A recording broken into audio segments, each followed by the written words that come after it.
ದೇವರ ಕುರಿಮರಿ ಮುದ್ರೆಯನ್ನು ಒಡೆದಾಗ. ಪ್ರಕಟಣೆ ಗ್ರಂಥ 6ನೇ ಅಧ್ಯಾಯ 1ನೇ ವಚನ. ಯಜ್ಞದ ಕುರಿಯಾದಾತನು ಆ 7 ಮುದ್ರೆಗಳಲ್ಲಿ ಒಂದು ಮುದ್ರೆಯನ್ನು ಹೊಡೆಯುವಾಗ ನಾನು ನೋಡಿದೆನು, ಮತ್ತು ಆ 4 ಜೀವಿಗಳಲ್ಲಿ ಒಂದು ಜೀವಿಯು ಬಾ ಎಂದು ಗುಡುಗಿನಂತಿದ್ದ ಸ್ವರದಿಂದ ಹೇಳುವುದನ್ನು ಕೇಳಿದೆನು ಎಂಬುದಾಗಿ ತಿಳಿಸುತ್ತದೆ. ಮೊದಲನೆಯ ಮುದ್ರೆಯನ್ನು ಒಡೆದಾಗ ಮೊದಲನೆಯ ಜೀವಿ ಯೋಹಾನನನ್ನು ಎಫೆಸಿಯ ಸಭೆಯ ಬಗ್ಗೆ ಪಕ್ಷಿ ನೋಟ ಹರಿಸುವಂತೆ ಕರೆಯುವವನಾಗಿದ್ದಾನೆ. ಯಾಕೆಂದರೆ ಈ 7 ಮುದ್ರೆಗಳು 7 ಸಭೆಯ ರೀತಿಯಲ್ಲಿಯೇ ಅವುಗಳ ಕಾಲಘಟ್ಟ, ಅವುಗಳ ವಿಷಯದ ಬಗ್ಗೆ ಬೆಳಕನ್ನು ಚೆಲ್ಲುವಂಥದ್ದಾಗಿದೆ. ಯೋಹಾನನು ಬಾ ಎಂದು ಕರೆಯುವ ಮೊದಲ ಜೀವಿ ಅದು ಸಿಂಹವಾಗಿದ್ದು ಜಯಿಸುವುದಕ್ಕೆ ಹೋಲಿಸಲಾಗಿದೆ, ಮತ್ತು ಕ್ರಿಸ್ತನು ಯೂದ ಕುಲದ ಸಿಂಹವಾಗಿದ್ದಾನೆ.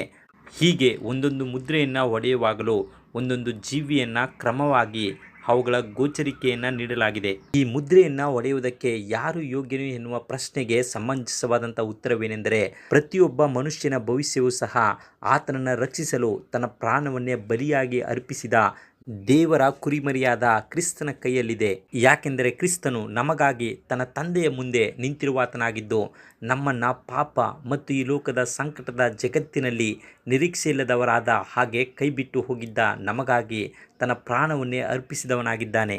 ಇದಕ್ಕೆ ಉದಾಹರಣೆ ಮೋಸೆ ಸೀನಾಯಿ ಪರ್ವತವನ್ನು ಹತ್ತಿ 40 ದಿನಗಳವರೆಗೆ ದೇವರೊಂದಿಗೆ ಇದ್ದನು. ಜನರು ಈ ಮಧ್ಯ ಧರ್ಮಭ್ರಷ್ಟರಾಗಿ ಬಸವನ ಮೂರ್ತಿಯನ್ನು ಮಾಡಿಕೊಂಡು ಅದರ ಮುಂದೆ ಬೆತ್ತಲಾಗಿ ಕುಣಿದಾಡುವವರಾಗಿದ್ದರು. ಆಗ ಬೆಟ್ಟದಿಂದ ಇಳಿದು ಬಂದು ಇದನ್ನು ನೋಡಿದಂತಹ ಮೋಶೆ ತನ್ನ ಕೈಯಲ್ಲಿದ್ದಂತಹ 2 ಹಲಿಗೆಗಳನ್ನು ನೆಲಕ್ಕೆ ಹಾಕಿ ಒಡೆದು ಬಿಟ್ಟನು. ಯಾಕೆಂದರೆ ಜನರು ದೇವರ ಆಜ್ಞೆಗಳನ್ನು ಉಲ್ಲಂಘಿಸಿ ನಡೆಯುವವರಾಗಿದ್ದರು. ಸತ್ಯವೇದ ತಿಳಿಸುವಂತೆ ಪಾಪದ ಸಂಬಳ ಮರಣವಾಗಿದೆ. ಆದರೆ ಮೋಶೆಯು ತನ್ನ ಹೃದಯದಲ್ಲಿ ಸಹಾನುಭೂತಿಯಿಂದ ಜನರ ಪಾಪಗಳಿಗಾಗಿ ಪ್ರಾಯಶ್ಚಿತ್ತ ಮಾಡುವ ಸಲುವಾಗಿ ದೇವರಲ್ಲಿ ಬೇಡಿಕೊಳ್ಳಲು ಮತ್ತೆ ಬೆಟ್ಟಕ್ಕೆ ಹಿಂತಿರುಗುವವನಾಗಿದ್ದಾನೆ. ಅವನು ಮೊದಲು ಕರುಣೆಗಾಗಿ ಬೇಡಿಕೊಳ್ಳುವವನಾಗಿದ್ದಾನೆ.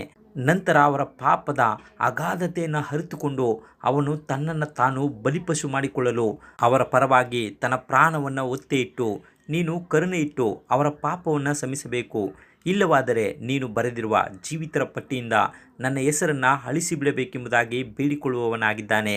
ಇದೇ ರೀತಿಯಾದಂತಹ ಛಾಯೆ ಪ್ರಕಟಣೆ ಪುಸ್ತಕದಲ್ಲಿ ನಿಜ ಸ್ವರೂಪ ಪಡೆದುಕೊಂಡು ನೆರವೇರುತ್ತಿರುವ ವಾಸ್ತವವನ್ನು ಪ್ರಕಟಿಸುವಂಥದ್ದಾಗಿದೆ.